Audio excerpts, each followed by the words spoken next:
नमस्कार दोस्तों, welcome to UPSC Buddha. हम देखेंगे कि रिवॉल्यूशन जो हुआ हमारे यूपी में ये कैसे हुआ। देखिए 1833 में जो है हमारा यूपी को अलग कर दिया गया था।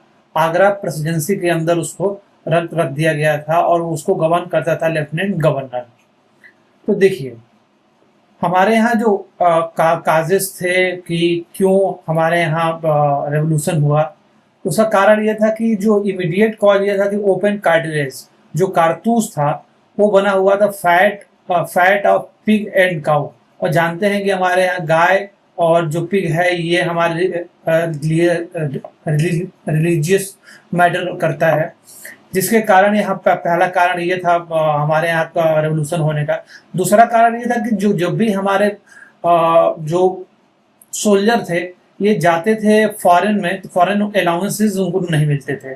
तो 29 मार्च 1857 को मंगल पांडे जी ने सर्जेंट मेजर पे फायर किया, जो 34th नेटिव इन्फेंट्री के सोल्जर थे। उसके बाद रिवॉल्ट बिगेन हुआ, और कहाँ से, और सबको पता है कि ये मेरठ से 10 मई 1857 से रिवॉल्ट हमारा बिगन हुआ था। इसके बाद जो रिबेल रिबेल फायर करने के बाद, ये जो रिबेल हमारे फायर करने के बाद ये लोग चले गए बहादुर शाह जफर किंग जो हमारे दिल्ली में थे, उनको अपना किंग माना। और जो बहादुर शाह जफर के कमांडर थे वो उनका नाम भक्त खान था। अब देखिए अवध में जो रिवॉल्ट हुआ उसको संभाल रहे थे कर्नल नेल। जो झांसी में रिवॉल्ट हुआ उसको संभाल रहे थे ह्यू रोज। और कानपुर में जो रिवॉल्ट हुआ उसको हैवलॉक जो है संभाल रहे थे।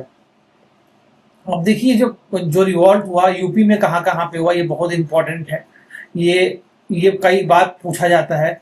देखिए फैजाबाद से जो है मौलवी अहमदुल्ला, लखनऊ से बेगम हजरत महल जी, बरेली से खान बहादुर खान जी, मथुरा से देवी सिंह जी, झांसी लक्ष्मीबाई जी, कानपुर से नाना साहब और तात्या टोपे, और इलाहाबाद से लियाकत अली जी हमारा जो है रिवोल्यूशन को लीड कर रहे थे। इसके बाद देखिए हुआ क्या था कि जो हेनरी लॉरेंस थे ये मारे गए लखनऊ में। नाना साहब और तात्या टोपे ने डिफीट किया था इंग्लिश फोर्सेस को। लेकिन क्या हुआ कि टिल 1858 आते आते इंग्लिश ने फिर से रिकैप्चर कर लिया अपने टेरिटरी को। और जो ग्वालियर के सिंधिया हैं इन लोगों ने तात्या टोपे को कैप्चर किया और इंग्लिश को सौंप दिया था, जिससे कि तात्या टोपे की मौत हुई थी। देखिए आउटकम क्या हुआ रिवॉल्ट का। आउटकम जो रिवॉल्ट का हमारा आउटकम है ये हुआ एक ग्रांड दरबार हेल्ड किया गया इलाहाबाद में 1 नवंबर 1858 को। और यहाँ पे इंडिया को एडमिनिस्ट्रेशन करने के लिए, इंडिया को रूल करने के लिए एक सेक्रेटरी ऑफ स्टेट और 15 मेंबर का काउंसिल मेंबर हमारे बनाए गए। जो ये मेंबर थे ये मेंबर ऑफ ब्रिटिश कैबिनेट के थे, और ब्रिटिश कैबिनेट रिस्पॉन्सिबल थी इन सेक्रेटरी ऑफ स्टेट और एडमिनिस्ट्रेशन करने के लिए हमारे किसको, ब्रिटिश इंडिया को। देखिए मिलिट्री में क्या चेंजेस किए गए। मिलिट्री में चेंजेस ये किए गए कि हमारे प्रपोर्शन ऑफ ब्रिटिश सोल्जर, जो ब्रिटिश सोल्जर थे उनको बढ़ाया गया, उनको अच्छे अच्छे वेपन दिए गए। इंडिया को मार्शल और देखिए मार्शियल और नॉन मार्शियल रेसिस पे डिवाइड किया गया, कास्ट और रिलीजन पे डिवाइड किया गया। जैसे राजपूत, जाट, सिख, गोरखा रेजिमेंट को क्रिएट किया गया, जिस इन सबको क्या बोलते थे हम, मार्शल रेस बोलते थे। ओके, एडमिनिस्ट्रेशन में क्या क्या चेंजेस किए गए। जो ब्रिटिश थे, ब्रिटिश के ऑफिसर जो थे सारे ऑल टॉप पोस्ट पे जो थे ब्रिटिश के एडमिनिस्ट्रेशन में, ये सारे ऑल टॉप पोस्ट इन्हीं के पास थे। जो आईसीएस जो हमारे यहाँ सिविल सर्विसेज होती है इस समय होती थी, आईएएस पीसीएस जो होता है उस समय आईसीएस हुआ करता था, जो कि लंदन में ही केवल उसका एग्जाम हो सकता था, जिससे कि ट्रेवल करना बहुत एक्सपेंसिव हो गया था कि लोग वहाँ बहुत कम पहुँच पाएंगे। इसलिए जो हमारी पोस्ट होगी वो सबसे ज़्यादा कौन, ब्रिटिश लोग ही रख पाएंगे। Pattern of ICS made such that India would not join large number till 1920 तक ऐसा उसको प्रोविजन बना दिया गया था कि इंडिया के लोग उसे बहुत कम ज्वाइन कर सके, ताकि टॉप पोस्ट पर हमारे केवल इंग्लिश ही रहें।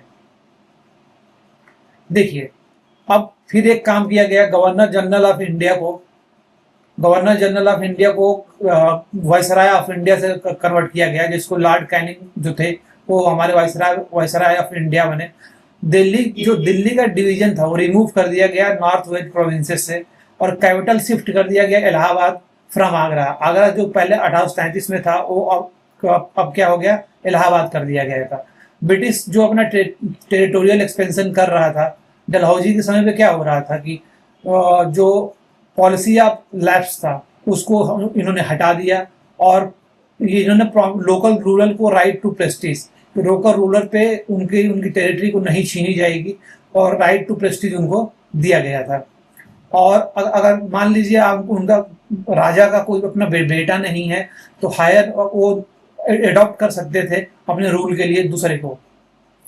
तालुकदार ऑफ अवध, जो तालुकदार ऑफ अवध को रीइंस्टेट कर दिया गया था, और लैंड जो उनसे छीन ली गई थी वो ये वापस दे दिया गया था।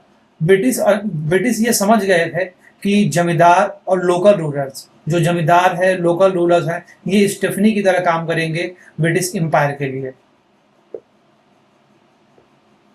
सो दोस्तों ये रहा हमारा जो रेवोल्यूशन हुआ हमारे यूपी में, उसके लिए यूपी स्पेशल के लिए। थैंक्स फॉर वॉचिंग दोस्तों, हैव ए नाइस डे।